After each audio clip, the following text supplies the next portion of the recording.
All right. So like I had mentioned, we're going to show you a little bit like how to make this first repo for the project. It's really simple, but I just wanted to make sure I kind of had something to show for you guys, like to make sure like you guys know how to make it and everything like that. So let me go ahead and share my screen. Okay. Oops, not that one. Not that one. Where did it go? Sorry, I'm looking for this. There it is. Okay. It was like the fifth one down. I have too many windows. Some people have too many tabs. I have too many windows in my life. All right. Okay, so what I'm going to do, so this is the phase one project, right? So this is like we talked about like how to get to here. Guess we figure that out. We're actually going to make a completely new repo. So one technical thing you could do is you could fork it, which I think they suggest, like the curriculum says you can fork it in the directions. But this is where I will say don't fork it. Like I explicitly say I don't think you should fork this repo, because what happens if you fork it, it then becomes like more like if you look at one of these forks, I'll just maybe show it makes more sense. Oops. And whoever this person is, could just be some random person, might not be a student. If you fork it, the problem is that like this, it looks like it doesn't make as much sense, because you're going to continue this project. And then also, like I said, like this, it doesn't, like, how do I say this? People looking at your repos aren't going to probably be like, oh, this is a fork, it's not really relevant, but it's not going to show your work. And I'm sure you're going to do a lot of like commits and stuff like this on this project, and it would be nice to show up on your account. So that's why we're not going to fork the repo. The other option, I showed this before, is like you could do like the clone, right? You can git clone this thing and you'll have the full history on it, which is nice because then it means you don't have to download any extra files like the zip data. But I would argue is that for this project, it makes more sense for you just to start new, because it's not like you're continuing this project. Like it's not like this is the project and you're continuing it on. This is more like giving the details of what the project should entail. Does that make sense? So it's kind of like the equivalent of like if you're making, like back in school, if a teacher had like a rubric of like what you should have, and then like you had the rubric in the very beginning of your what's it called, like of like your like project, it just kind of seemed a little off. Like I'm sure people do that. Sorry, I just realized there's a chat open too. Okay. Oh, okay, figured out. Okay, so I'm not delayed, am I? Like on the video? No? Okay. I see a little stutter, but I think that just might be on my end. Okay, so what we're going to do, we're actually going to make a new repo. And so the simplest way to do this, there's actually two simple ways, but the simplest way once you're on GitHub is actually click this plus button and click new repository. So I'm actually going to open this up in a new repo. Well, we'll open up this, and you see this guy. So has anyone made a new like fresh repository this way so far? All right, I see some head shake. That's okay. I see some thumbs up too. That's good. So note that yours will look a little bit different than yours, than mine. Note that your profile name should be here. Just know that I'm part of other organizations, which is why that shows up there. You don't need anything about a template, and you're just in the repository. So I might call this, like the nice thing is that you can rename your repository, but I would try the best you can to like name this repository something that is relevant. So one thing people will probably do with something like phase one project, right? Like this, I would suggest not naming it this. And the reason why is because, and if you do name it, if you already named it, like you can always rename your repositories.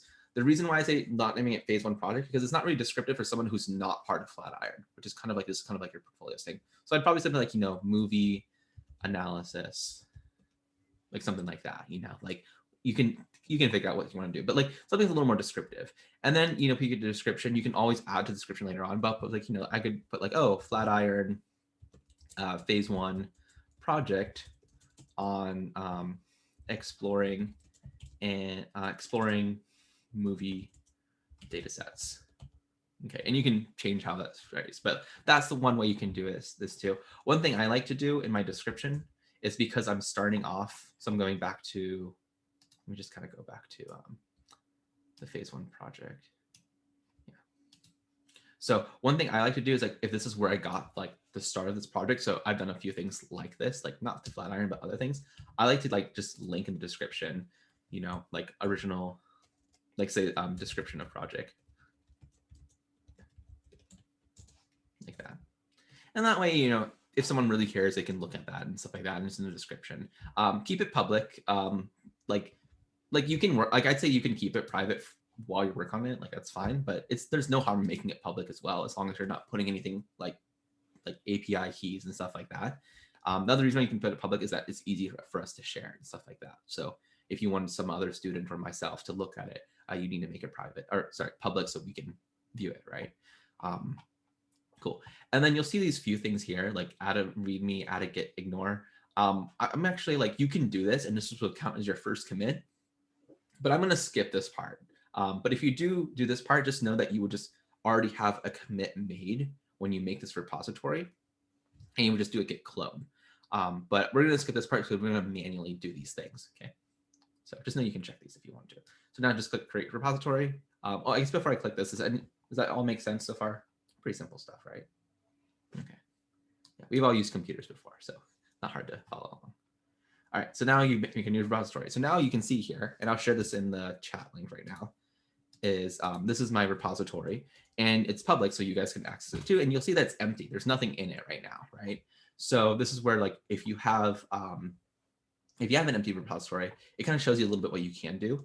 So we're just gonna kind of like follow, like, if you wanted to, you could just follow this along here, and this perfectly works.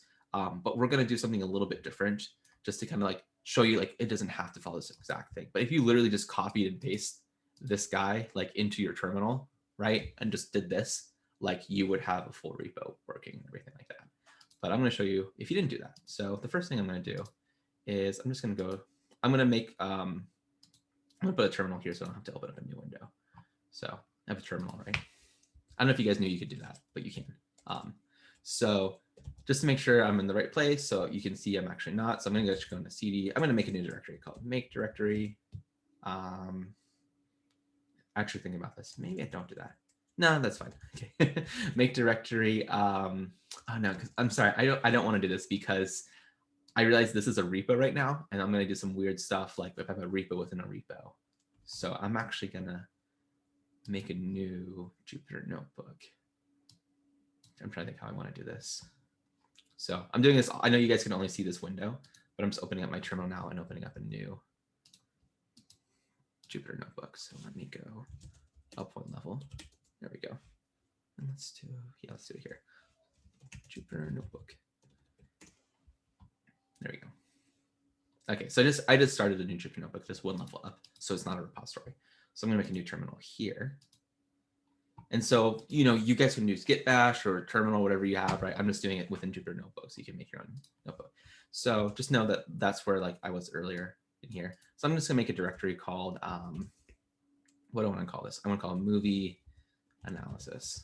Okay, and note that this name does not have to match up with the repo that we made. So it does happen here, but I could name it something else and it'll work fine. Okay, so I made my movie analysis directory, which will be turned to my repo. I'll do cd into movie analysis. Okay, and you can see here now I'm under movie analysis. I can check with pwd. Cool, looking good, right? So now I want to initialize this as a Git repository. So I can do git init, right? And you can see it initialize the repository.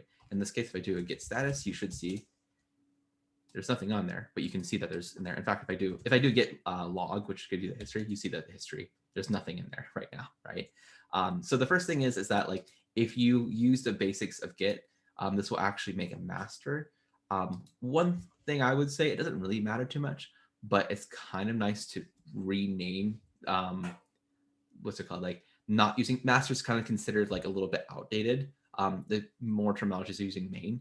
So one thing you might want to do is just change the name of that. You can do that with git branch -m main, which is what this actually does by default. So if I do git branch -m and then main, that will actually rename my current branch to main. Oops. Oh, the reason why there's nothing happened, like what happened, because there's no commits on this right now. So that's why it's giving me, hey, like there's no reference to a master head because nothing happened. So let's actually make a commit.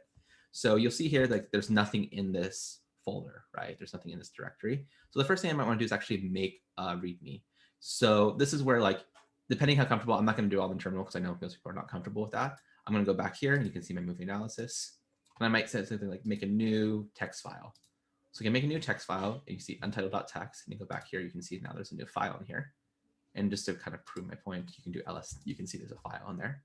And what I want to do, I want to name this called my readme. So we haven't talked too much about readmes. Actually, I'm just going to do it from here. Sorry, I'm going to rename this to readme.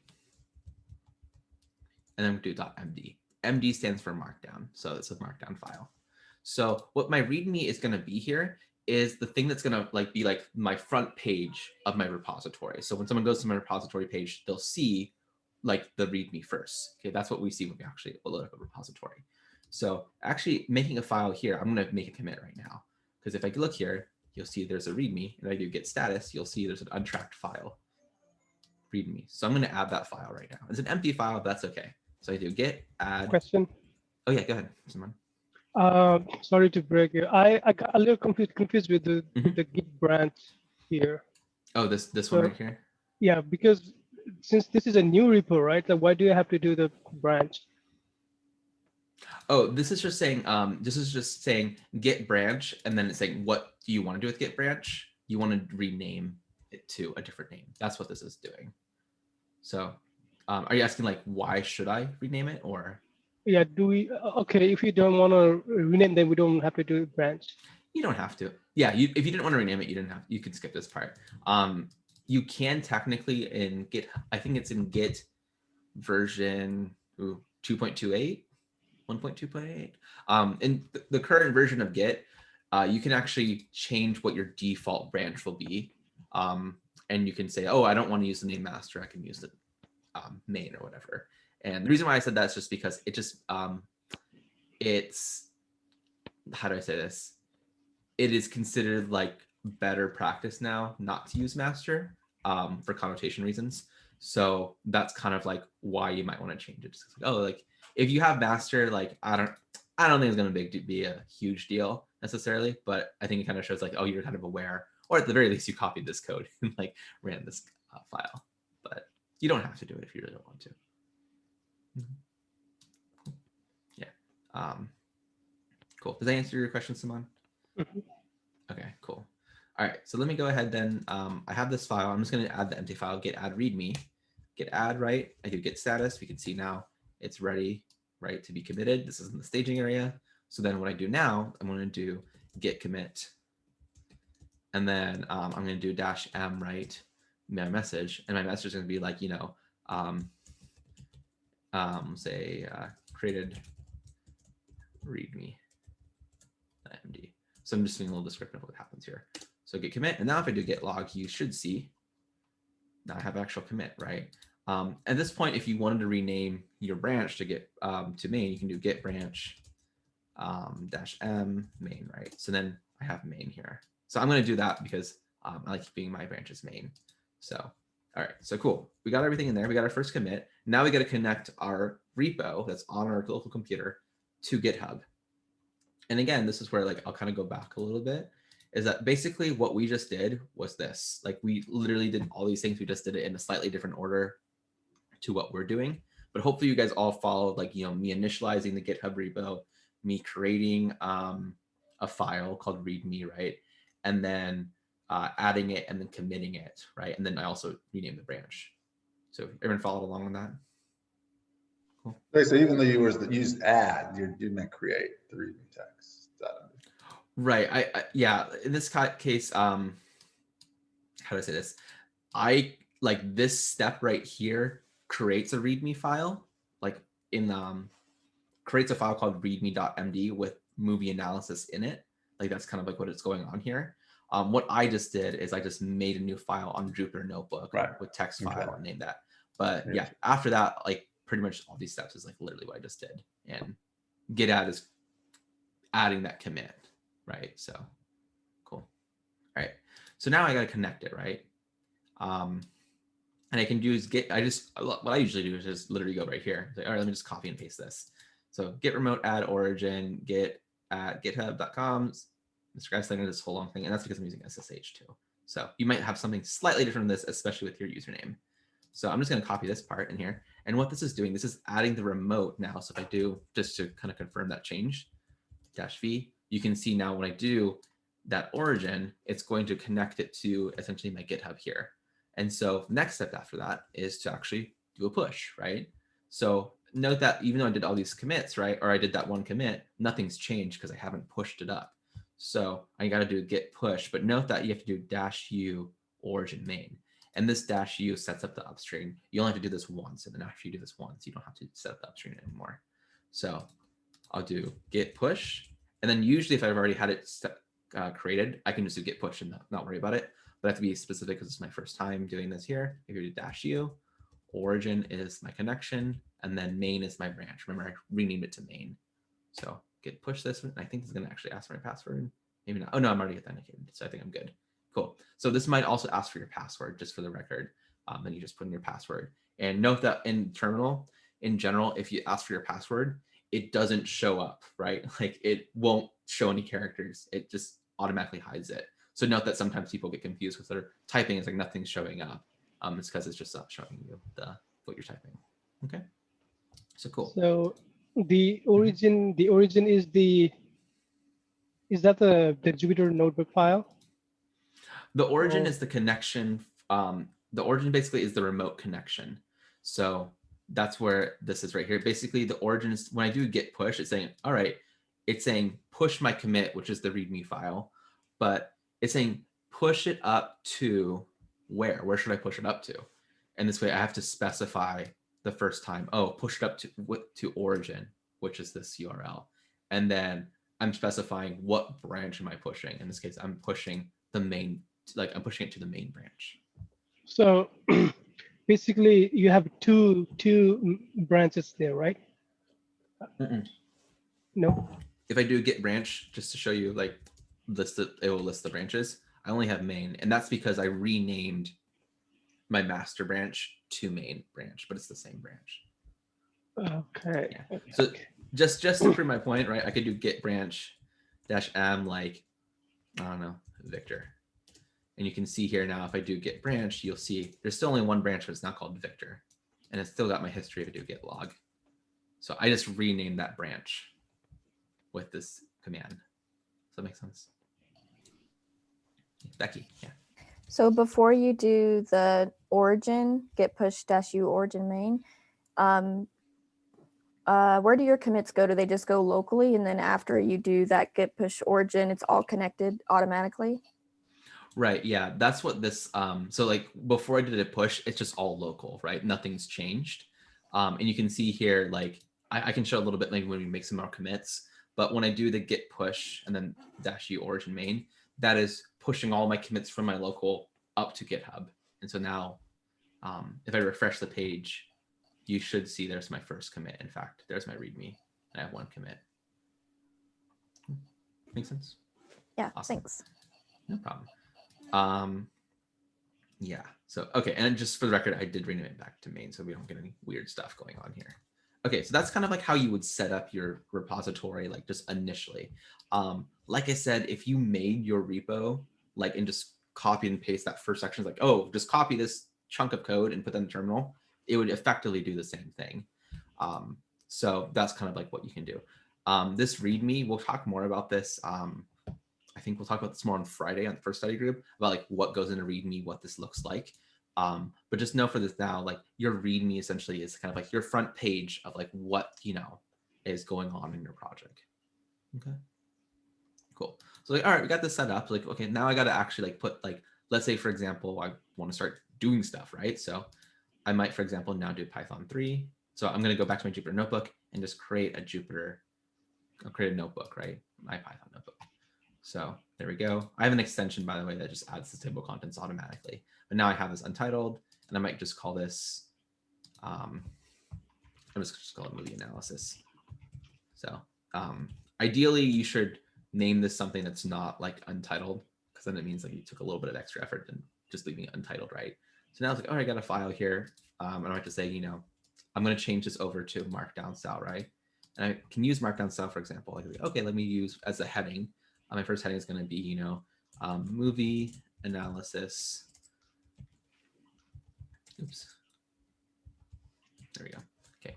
And you can see I have an extension that makes it full here. And when I make a new cell here, it makes it into Markdown automatically. I can convert that to into code, and I convert that to Markdown.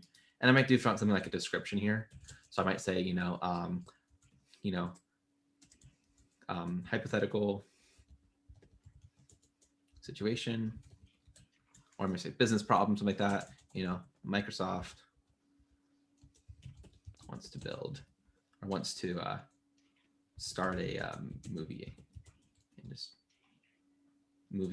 film company. Okay, and then there you can see like how that situation there is like, okay, and then I might do something like, after this part, like, okay, let me like load data. And then now I have a different section, right? So you can kind of see a little bit like what you might kind of start creating from scratch. And there's a whole bunch of ways you can structure this. You don't have to literally do what I just did, but hopefully that makes sense. So like, okay, that looks good. Let's just put in, I'll put like a new cell here and I'll just put like to do, right? So okay, like that was a hard day's work, I'm like, all right, just keep this here, save this, right? And it's like, okay, let me make a commit. It's like, okay, this is like, I started this off and just like have like, it's like a new commit on here. So I would go back here. I can do git status. You can see here, I got some stuff in here. It's like, ooh, I don't want this junk right here. But I'm just going to add this guy right here. So I do git add movie analysis, right? Add that in there. And if I do git status now, you can see it's in the staging area. And so I do git commit. And you can just call it, add new file, or sorry, add a main notebook file. Okay.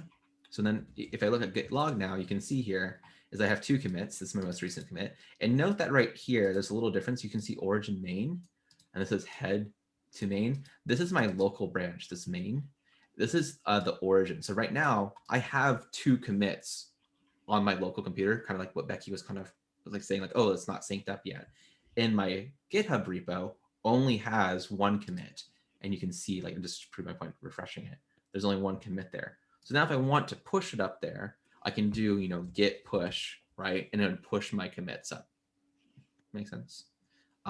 Note that I can now make new commits first before I do a git push, and that's perfectly fine. So we're just going to skip git push for a second, just to kind of do some extra stuff. So let's say, for example, now it's like, okay, I got data. It's like, oh, I got to load data in here. Let's grab the data from the original project. So in this case, I might do, for example, like, oh, let me just go ahead and download this. Like I can download the files individually, right? And download it like that. That's kind of a pain, right? An easier way to do this might be just to like literally go to this project, download them directly. In more advanced stuff, which I'll maybe talk about in future stuff, you might even reference like where your files came from and not even like have the files in your repo. You can actually say, oh, this is where the data files are, but the data is so big that I don't want to include in my repo. So you might even reference it like externally and like not even include it in your repo. But in this case, since it's relatively small, I'm going to include it in here. And in this case, I'm actually going to uncompress it. I know you guys can't see this part, so I'm just extracting it out to that folder. So let me go do that now.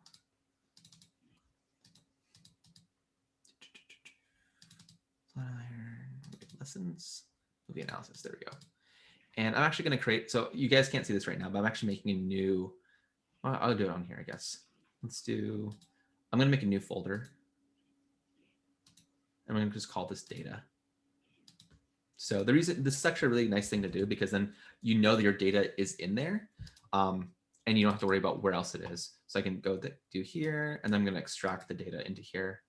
And so if I refresh this now, you'll see that there's actually data in here. Oh, wait, see, this is where I extracted, I forgot, I had the whole project, right? So I don't want that whole project in there. I actually want just the zip data. So an easy way, a way you could do this is you can go in here. I think you can select multiple. I never do this, so that's why I'm kind of like struggling a little bit. There we go. And you can move it, and let's just move it to data, right? Oop.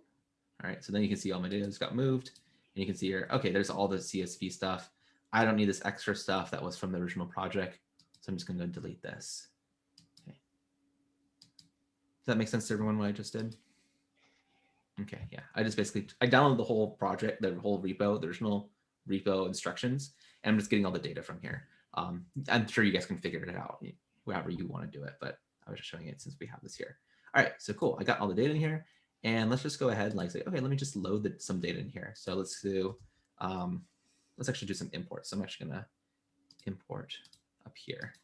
Go import pandas as PD. Okay, and let's just do pd.read CSV, and I'm going to set this to, well, let's see what. So if you do tab right now, you can actually see, well, there's too many options right now, but let's just start writing something. What's the data called? BOM movie. So let's just go BOM.movie. And I tab it. No? Oh, so real quick thing. born. Is it born? BORN? Oh. And that's BOM. Right? You guys see that? You guys are all looking at my screen. I'm looking at my screen too. Yeah, it's BOM. But okay, just to show you what just happened. And I realized I was about to do it. And if I do this, I'm actually about to get an error. So let's just set this to df. Let's call it bomb. Gross. Oops. Gross. This is going to give me an error.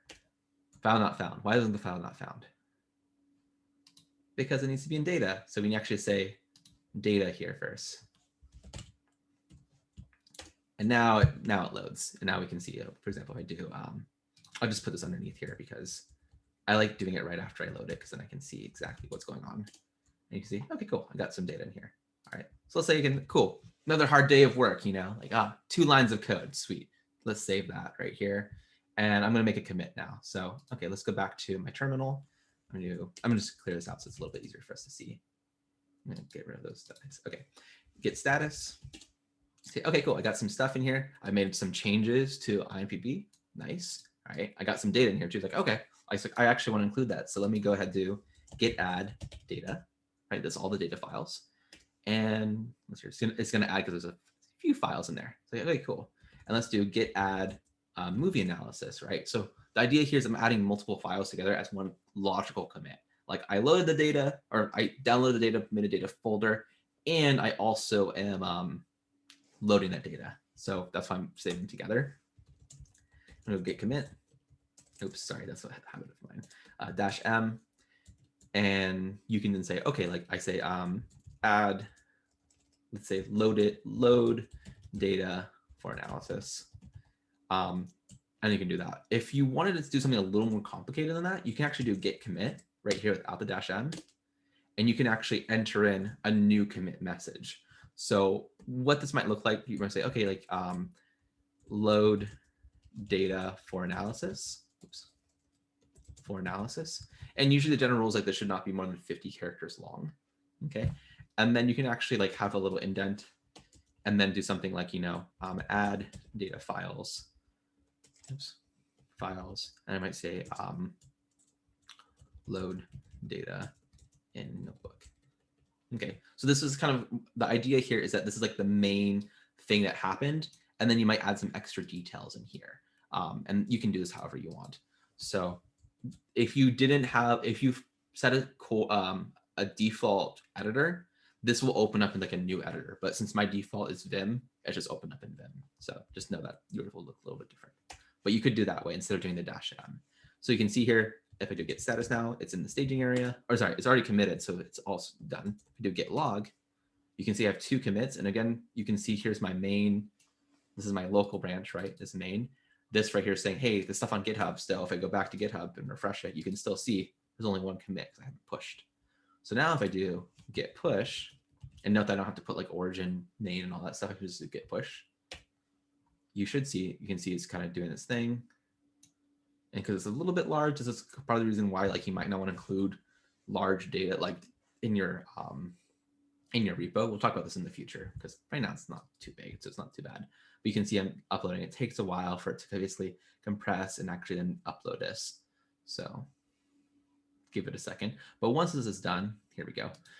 When I refresh this page on GitHub, you'll now see, well, first of all, I should git log. If I do git log, you'll see now it says, here's my main branch, right? My local branch. You can see now origin main. Oh, that's GitHub. And you can see now it's even. So now if I refresh this page here, you'll see there's 2 more commits.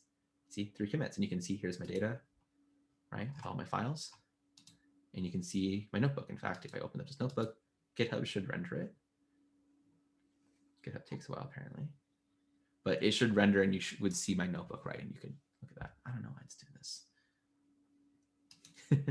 GitHub, there's like barely anything in there. I don't know why it's having trouble. But anyway, sometimes this happens and all that stuff.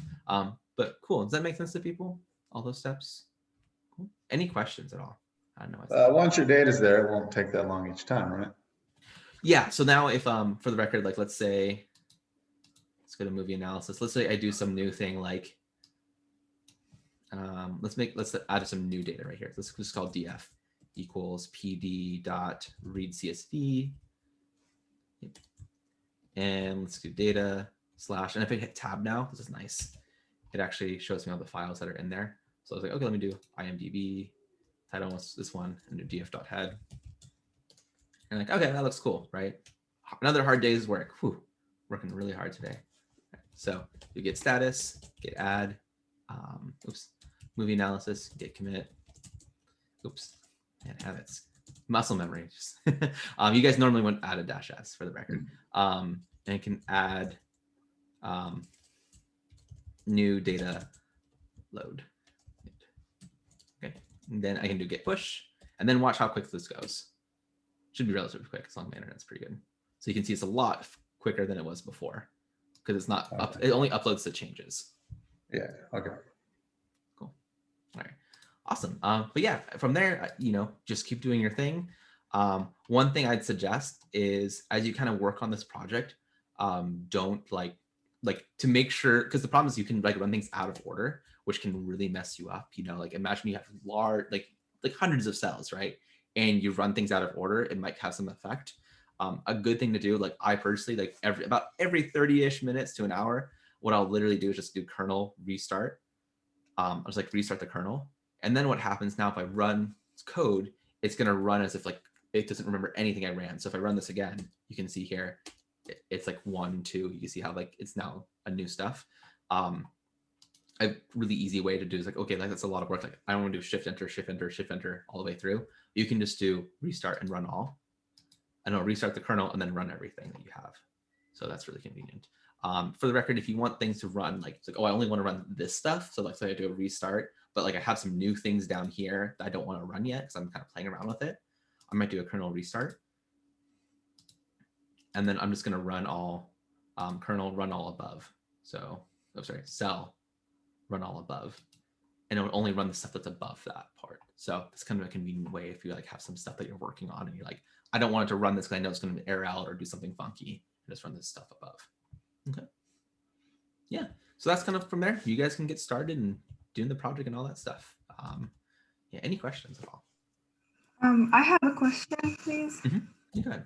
I was following you while you were creating the repository. I created one and I got stuck while I committed the repository and everything. And when I started the Jupyter notebook, I called it like movie analysis. And when I wanted to add it, it was an error message for me. Fatal path spec did not match any files. Okay, so you have like in like your folder, you have a notebook, and then you rename the notebook. Is that what you said? No, I made a new file like you did. But when I wanted to add it to the repository, it didn't add when I put the command git add movie analysis .ipynp. Okay, so what you might want to check out then, Myrna, is first of all, like go in your terminal, right? And then just check where you are pwd, just to make sure like you are where you think you are in your terminal. And then what I would do is just make sure those files are there, right? So ls, and it showed you the list of those files. And then say, okay, things are like, hopefully at this point, like, okay, this seems to match up, right? Then what you can do is do git status. And that might give you an idea of what's going on. So if you might see, for example, like untracked files. If you have a new notebook, you should see that notebook under untracked files. I don't know if you want to try that out as we're kind of talking it out. But for people, this is kind of like how you might do this and check if there actually does exist. Okay.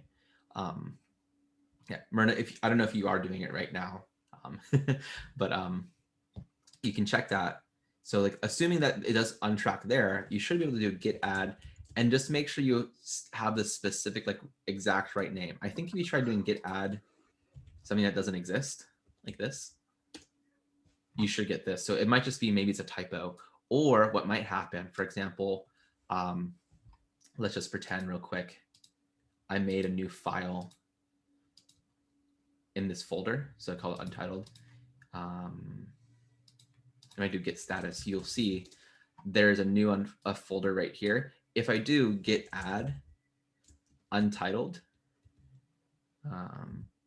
.text, the problem is I'll still get an error where it's like file not found because it's actually in data. So I have to actually do git add data / untitled, and then I could add that onto my commit. Okay. So did that help, Myrna? I don't know if I'm trying it. I'll okay. try. Thank you so much. No problem. Yeah. So yeah, sometimes you can get into situations like that. One situation that can happen. So this happens every once in a while. Let's say you go to movie analysis. Like, I don't like the name of movie analysis. I want to call it amazing analysis or something like that, right? Like, cool. Like that seems more relevant to my project here. The problem is if I do git status, watch what it looks up or what comes up. You'll see it says deleted, and there's a new file called amazing analysis. So this can happen sometimes too. And then what's going to happen if I do, I'll show you like what this looks like for most people. They'll do a git add, and then they'll do amazing analysis, right? And then they'll do the git commit, and then they'll put git push. And then what happens, we'll see in a second, is they'll actually have two files. So I'm going to show you guys what that looks like first. The proper way to do this is actually to do a git move on the terminal to rename your file. But I'm going to show you what it looks like for most people, and we can figure it out from there. So I do git add amazing analysis, which is the same as movie analysis, but I just renamed it. If I do git add like this, git commit, let's just call rename analysis.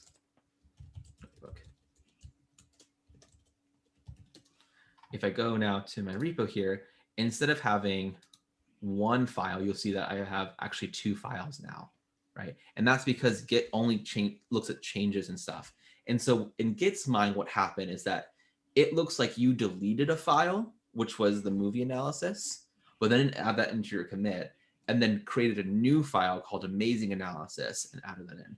But what you probably wanted is just wanting just amazing analysis. So what you should have done, like if you did this, like it's not a big deal. What you do is you can remove that file. You can do git rm movie analysis. And that says basically it's telling Git like, oh, that file is gone now. Like, but in reality I just renamed it, right? And then I can do git commit. Oh my gosh, I keep doing dash dash. Like remove unnecessary file. Oops. And now what we'll see is that instead of having amazing analysis and movie analysis both there, which we know are duplicates, I refresh it and you can see now it's just one file. So that's like, if you find yourself in that situation where you have like two files, you're like, what's going on here? It's probably because you might have renamed it, right? And done something. Does that make sense to people? Like what I just kind of shared, like where you might get in that situation and then how you would fix it? Cool. All right.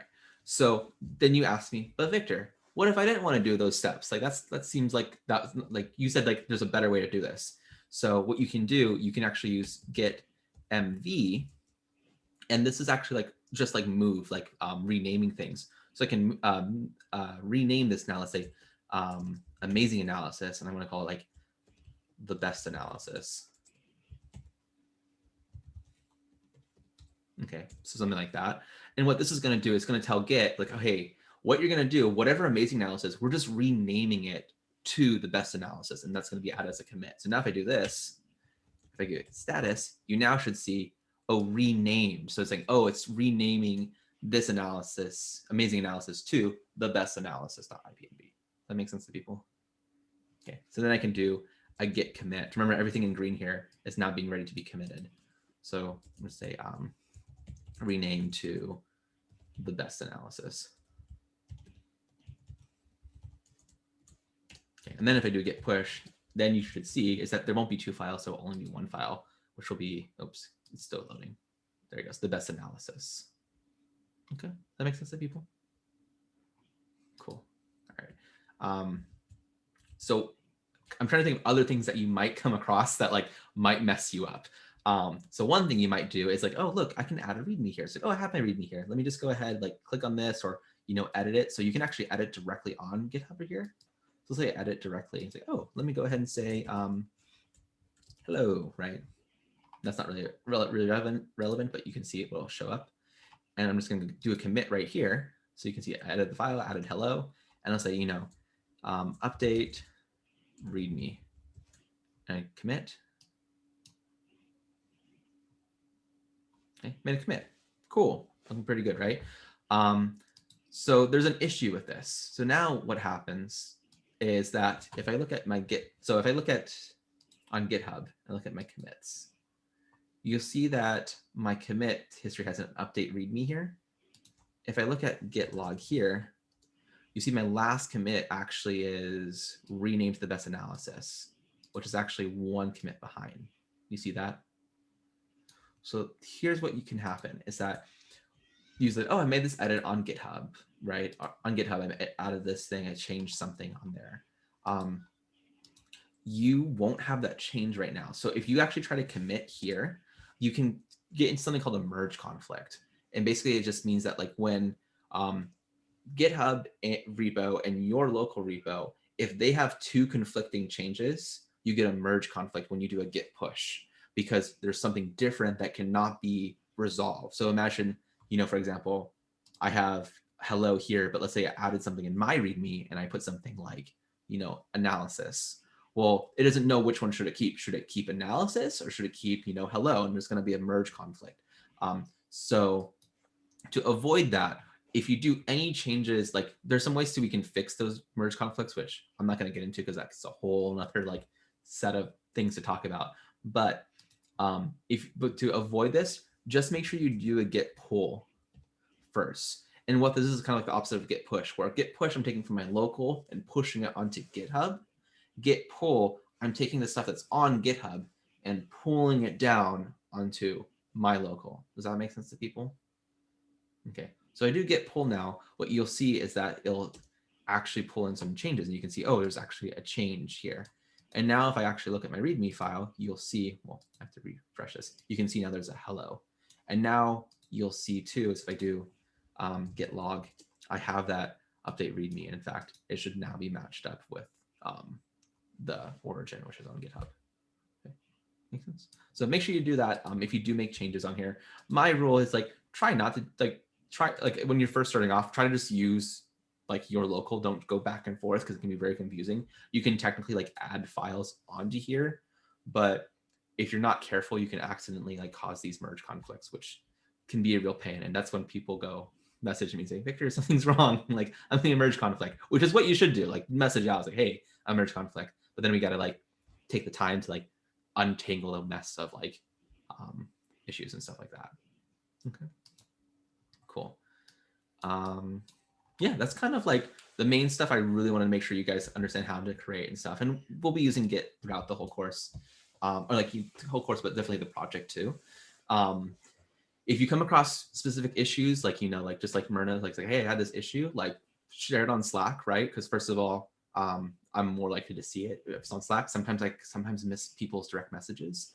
But if you share on Slack too, I'm more likely to see it. And other people can see it, which they might either one, have a solution to what you're having, or two, they can avoid what just happened to you, or maybe they had it and they didn't ask that question or they didn't ask it yet. So feel free to share on Slack and stuff like that. Okay. Yeah. Any questions about getting up through all this stuff? No? Okay. One thing I'd suggest when you guys are working on this project, do frequent commits. Like when you make obviously like this is kind of ridiculous, like how many often I commit, but like when you do a logical change, like, oh, I loaded all the data, commit right there, I explored, I combined these data sets together, or like, did something different, like, oh, I did a set of analysis or exploration on here. make a commit there. If you make frequent commits, like that kind of helps just document what you've done. And it'll also help where, well, one, it shows up on your profile, right? Like I mentioned, like, oh, it shows like on your profile that you've been, pulling this up. There he goes. It shows like, you know, like if you made some commits, for example, you see, oh, I made nine contributions because all the commits in the repos I made. But the other thing is it can help me out if I ever need to help you guys out, because if you have a history of commits and like what you've done and you've described them well, and you said, Victor, like something went wrong, like, you know, like I thought I had files in here and I think I deleted them somehow or whatever, we can probably get those things back. It's like a reversion or version history, right? If you do what some students, and honestly what a lot of people do in general, is they'll do all their work and then do one commit, say final or something like that. If something happens between the final commit and the first commit, and there's no commits between there, there's not much we can do. So doing a frequent commits, like as you kind of like, you know, you do something like, yeah, I want to keep this, commit it, and then push it up. Okay. And I will say is that has saved students' work in the past. I've had a student before where their computer died or something happened with their hard drive, and thankfully they did do a push. They lost a couple commits, but they did do a push at some point, and they weren't having to start completely over. So it's good practice to do. Cool. All right. Yeah, that's kind of all I had. Any questions at all? I have one question regarding the data download. Mhm. I kind of missed that. So you have to download, at least for this project, you have to download all to the local drive and then re-upload to the, or Right. like, Yeah, you're saying like, oh, go ahead. Yeah, because you mentioned that we can reference to that original GitHub repo. Yeah, so one thing you can do, so this is kind of fun. If, for the record, like, you don't need to upload all of this data if you don't use all this data. Like I would say only upload the data that you actually end up using. So you might actually have multiple commits adding multiple data, but if you did happen to add all this data in one commit, that's fine too. But let's say you're like, oh, I don't want to conclude this data. I want to just put it in my, like, load it. So what you can do, I'll show you how to do this. This is the actual file. If I click view raw, oh, it's actually, sorry, it starts downloading it. But if you actually have this link right here, you can see on the bottom of my screen, it has like, you know, what this file is. What you can do actually is right click this, copy link.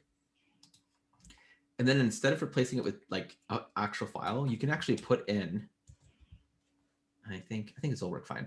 You can actually put in the URL directly. So now if I do this, it should run this. Oh, see, this is an issue because I think, let's see here real quick. Let's get rid of this. I think this should work now. Bad gzip file. What's wrong with you? Sorry, you should in theory be able to get it, but I'm actually wondering now. I'm trying to think of exactly what I want to do. Is it download? Okay, sorry. So erase what I just said. Don't click this guy right here because this will download it. You actually want to right click this guy and copy this link, I believe. So let me see real quick if that's true. And then I'll review it too. Oops. Okay, so I believe this should work. Let's see if it works first.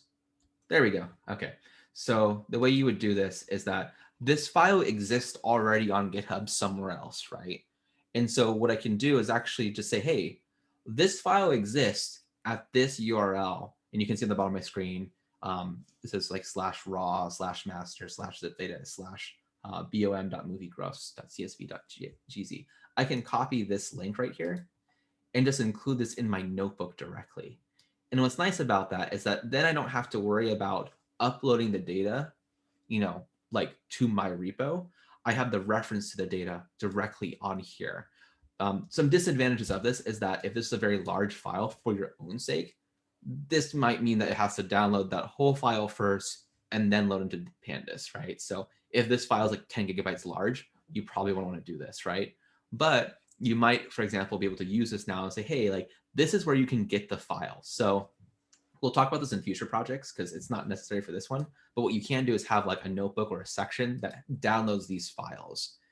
So you can say, oh, this is like essentially what like, I'm not going to write the code here, but you basically like write code that says, like download the data. And then like you'll have links there, and then that will populate someone's repo if they run this whole code cell. And so you can run this and then you have the local file, but you don't have to worry about uploading the file directly, which for data science can happen a lot, where you might have very large data sets, data files. And for the record is that GitHub will limit you and say, hey, that's a really big file. Like you can't just directly upload this to GitHub. There's a few workarounds. One is called Git LFS, which basically like Git large file system. And that's one solution. But what I found in my personal like work and stuff like this, like if it's public data and I know it's going to exist there and it's fine to reference it, I just do something like this where I download the data once but include it in my notebook and never upload the data directly to my repo. But you can do something like this if you want. But I would say at this stage, don't worry about it too much.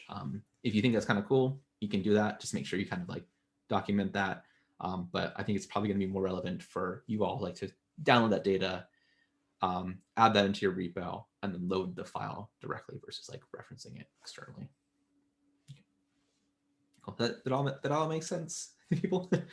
Okay, see thumbs up. All right. Cool. Yeah. Any other questions? Yeah. Bullet, do you have a question? I saw you unmute. Do you have a question? Yeah, I'm just wondering, is there any way to avoid keep copying file in different repos? Copying files, you mean like the data files that we have? Yeah, I'm trying just to avoid copying same files in different repos. So is there any way to make some references or links that I can? And you can do what I kind of showed is basically getting this raw, like getting the file, like if it's in another repo, you can actually use this and then load, like for example, the data, right? But yeah, you can definitely do it that way, which the main thing is what you want to do. This is a little funky because this is a little bit different from how I normally would, just to show you a little bit what else you can look at. For example, let's just pretend readme has some information in here. I can click raw here. And then this guy right here is like, oh, that's how I'd reference it. But since I think it's because this is a compressed file, the .gz, I have to click on this download and get this link directly. And then I could reference it. So that's kind of what you can do. To be honest, it's a little more advanced. In fact, it's not really talked about in the curriculum, but I find it super useful. And I think I can show you guys probably it. If you guys want, I can show you guys a repo, what that looks like. I don't know. But did that kind of answer your question, Bula? Like, Yeah. Okay. Let me see if I can pull up a repository that I might have done. Ooh, I think I see this here. It's been a while. I'm trying to remember if this is the one I'm thinking of.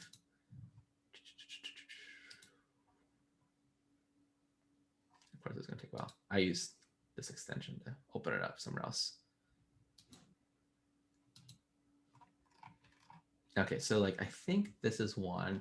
Yes. Okay, so this, for example, this is the data file right here, like from this project I was doing, which is like using a neural network. And it's a bunch of images, and I didn't want to download a bunch of images and upload it onto my GitHub repo, which you can see here. I didn't want a bunch of like old images. These are actually all new images. I didn't want all of that on my repo. So I can actually reference this data URL.